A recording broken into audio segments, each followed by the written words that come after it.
লন্ডনে অবস্থানরত বিএনপির ভারপ্রাপ্ত চেয়ারম্যান জনাব তারেক রহমান দেশে ফেরার আকাঙ্ক্ষার কথা জানিয়ে তার ফেসবুকে একটি স্ট্যাটাস দিয়েছেন।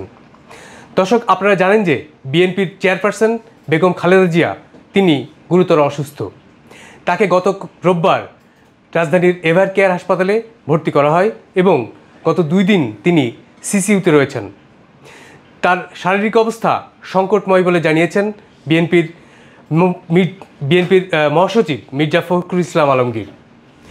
এমন পরিস্থিতিতে তারা খালেদা জিয়াকে দেশের বাইরেও নিতে চান বলে জানিয়েছেন বলে আমরা জেনেছি। আর আজকে বিএনপির যিনি ভারপ্রাপ্ত চেয়ারম্যান জনাব তারেক রহমান তিনি লন্ডন থেকে তার ভেরিফাইড ফেসবুকে একটি স্ট্যাটাস দিয়েছেন। সেখানে তিনি জানিয়েছেন যে তার দেশে ফেরার যে তীব্র আকাঙ্ক্ষা সেটা আরও জোরালো হচ্ছে এবং তিনি খুব শীঘ্রই দেশে ফিরতে চান। তো তিনি এই যে তার স্ট্যাটাসে কী লিখেছেন সেটা আপনাদেরকে জানাচ্ছি। তিনি লিখেছেন যে বাংলাদেশের সাবেক প্রধানমন্ত্রী দেশনেত্রী বেগম খালেদা জিয়া গুরুতর অসুস্থ ও সংকটাপন্ন অবস্থায় হাসপাতালের নিবিড় পরিচর্যায় রয়েছেন। তার রোগ মুক্তির জন্য দলমত নির্বিশেষে দেশের সকল স্তরের নাগরিক আন্তরিকভাবে দোয়া অব্যাহত রেখেছেন। মাননীয় প্রধান উপদেষ্টা তার রোগ মুক্তির জন্য দোয়ার সাথে সাথে চিকিৎসার সর্বত সহায়তার প্রতিশ্রুতি ব্যক্ত করেছেন। দেশ বিদেশের চিকিৎসক দল বরাবরের মতো তাদের উচ্চমানের পেশাদারিত্ব ছাড়াও সর্বোচ্চ আন্তরিক সেবা প্রদান অব্যাহত রেখেছেন। বন্ধুপ্রতিম একাধিক রাষ্ট্রের পক্ষ থেকেও উন্নত চিকিৎসা সহ সম্ভাব্য সকল প্রকার সহযোগিতার আকাঙ্ক্ষা ব্যক্ত করা হয়েছে।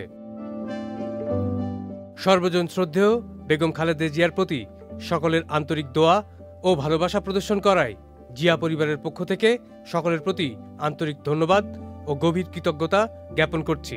একই সাথে বেগম খালেদা জিয়ার আশু রোগ মুক্তির জন্য সকলের প্রতি দোয়া অব্যাহত রাখার জন্য ঐকান্তিক অনুরোধ জানাচ্ছি। এমন সংকটকালে মায়ের স্নেহ স্পর্শ পাবার তীব্র আকাঙ্ক্ষা যে কোনো সন্তানের মতো আমারও রয়েছে, কিন্তু অন্য সকলের মতো এটা বাস্তবায়নের ক্ষেত্রে আমার একক সিদ্ধান্ত গ্রহণের সুযোগ অবারিত ও একক নিয়ন্ত্রণাধীন নয়। স্পর্শকাতর এই বিষয়টি বিস্তারিত বর্ণনার অবকাশও সীমিত। রাজনৈতিক বাস্তবতার এই পরিস্থিতি প্রত্যাশিত পর্যায়ে উপনীত হওয়া মাত্রই স্বদেশ প্রত্যাবর্তনে আমার সুদীর্ঘ উদ্বিগ্ন প্রতীক্ষার অবসান ঘটবে বলেই আমাদের পরিবার আশাবাদী।